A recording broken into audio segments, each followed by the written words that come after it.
प्रधानमंत्री नरेंद्र मोदी गुजरात के दौरे पर हैं। पीएम मोदी ने द्वारका के पंचकुई समुद्र तट पर स्कूबा डाइविंग भी की। इस दौरान पीएम मोदी गहरे समुद्र में गए और उस स्थान पर प्रार्थना की जहां भगवान श्री कृष्ण का जलमग्न द्वारका शहर है। अहमदाबाद। प्रधानमंत्री नरेंद्र मोदी गुजरात के दौरे पर हैं। रविवार को पीएम मोदी ने यहां पहले बेट द्वारका मंदिर में पूजा अर्चना की। इसके बाद सबसे लंबा केबल ब्रिज सुदर्शन सेतु का उद्घाटन किया। इसके बाद पीएम मोदी ने द्वारका के पंचकुई समुद्र तट पर स्कूबा डाइविंग भी की।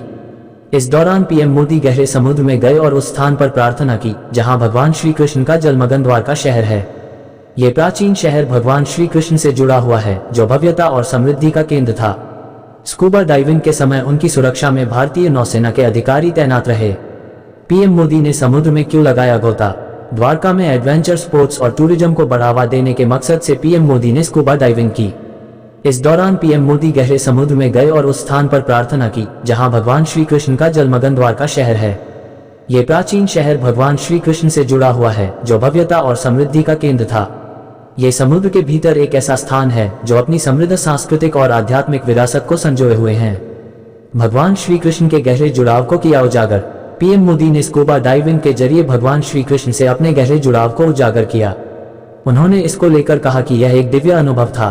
पीएम मोदी इसके पहले लक्षद्वीप में भी स्कूबा डाइविंग कर चुके हैं और तब उनकी तस्वीरें सोशल मीडिया पर खूब वायरल हुई थीं। स्कूबा डाइविंग क्या है? दरअसल स्कूबा डाइविंग में पानी की गहराई में तैरना होता है। इसके लिए ऑक्सीजन सिलेंडर व तैराकी वाले पोशाक और स्विमिंग गॉगल्स की भी जरूरत होती है। इसे सेल्फ कंटेंड अंडरवाटर ब्रीदिंग एपरेसिव कहा जाता है। द्वारका। प्रधानमंत्री नरेंद्र मोदी ने गुजरात के द्वारका में समुद्र में गहरे पानी के अंदर गए और भगवान श्री कृष्ण की नगरी के दर्शन किए। उन्होंने कहा कि यह एक दिव्य अनुभव था। मोदी ने बेट द्वारका में भगवान द्वारकाधीश की पूजा भी की। इसके बाद उन्होंने ओखा को बेट द्वारका को जोड़ने वाले सुदर्शन सेतु का लोकार्पण किया। इसके बाद उन्होंने विभिन्न परियोजनाओं का उद्घाटन, लोकार्पण एवं शिलान्यास किया। पीएम ने द्वारका की जनता को 52 करोड़ की सौगात दी। इस दौरान जनता को संबोधित करते हुए पीएम ने कहा कि मुझे देवकाज का सौभाग्य मिला है। मैंने समंदर में जाकर द्वारका जी के दर्शन किए, द्वारकाधीश की दिव्यता को महसूस किया। सुदर्शन सेतु का लोकार्पण करना मेरा सौभाग्य है। पीएम नरेंद्र मोदी ने कहा कि आज मुझे सुदर्शन सेतु के लोकार्पण का भी सौभाग्य मिला है। पीएम ने कहा कि 6 साल पहले मुझे इस सेतु के शिलान्यास का अवसर मिला था। ये सेतु ओखा को बेट द्वारका द्वीप से जोड़ेगा। ये सेतु द्वारकाधीश के दर्शन भी आसान बनाएगा और यहाँ की दिव्यता को भी बढ़ाएगा। इस दौरान पीएम मोदी ने कांग्रेस पर भी निशाना साधा। उन्होंने कहा कि कांग्रेस के समय जो घोटाले होते थे उन्हें हमने बंद कर दिया है। पीएम मोदी ने कहा कि मैं अहीर माता को उनके आशीर्वाद के लिए धन्यवाद देता हूं। कुछ दिन पहले एक वीडियो वायरल हुआ था जिसमें 37,000 अहीर महिलाओं ने एक साथ गरबा किया था। लोगों ने मुझसे पूछा कि ये एक साथ कैसे हो रहा था। मैंने उनसे कहा कि 37,000 महिलाओं का गरबा करना कुछ भी नहीं है। इससे भी बड़ा फैक्ट है कि उन सभी के पास कुल मिलाकर कम से कम 25,000 किलोग्राम सोना है। बेट द्वारका मंदिर के दर्शन किए। इससे पहले पीएम मोदी ने द्वारकाधीश मंदिर में पूजा अर्चना की। प्रधानमंत्री ने बेट द्वारका मंदिर में भी दर्शन पूजन किए।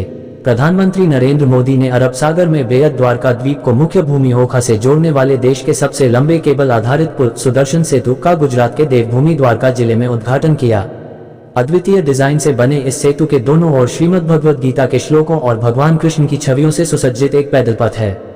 समुद्र में डुबकी लगाए। पीएम मोदी ने द्वारका में समुद्र में डुबकी लगाकर प्रार्थना की। उन्होंने समुद्र में उस जगह डुबकी लगाई जहां जलमग्न द्वारका शहर है। पीएम मोदी ने अपने एक्स अकाउंट पर इन तस्वीरों को शेयर करते हुए लिखा, पानी में डूबी द्वारिका नगरी में प्रार्थना करना बहुत ही दिव्य अनुभव था। मुझे आध्यात्मिक वैभव और शाश्वत भक्ति के एक प्राचीन युग से जुड़ाव महसूस हुआ। भगवान श्री कृष्ण हम सभी को आशीर्वाद दें। इस दौरान उन्होंने समुद्र में मोर के पंख भी अर्पित किए। दोस्तों, हमारे प्रधानमंत्री श्री नरेंद्र मोदी जी का द्वारका में भगवान श्री कृष्ण के दर्शन का ये वीडियो कैसा लगा आपको? कमेंट में जरूर बताना। चैनल में नई है तो चैनल को सब्सक्राइब कर देना और वीडियो को लाइक कर देना। धन्यवाद। चलिए मिलते हैं एक और नई कहानी में, तब तक आप अपना ख्याल रखना दोस्तों। जय श्री राधे श्याम।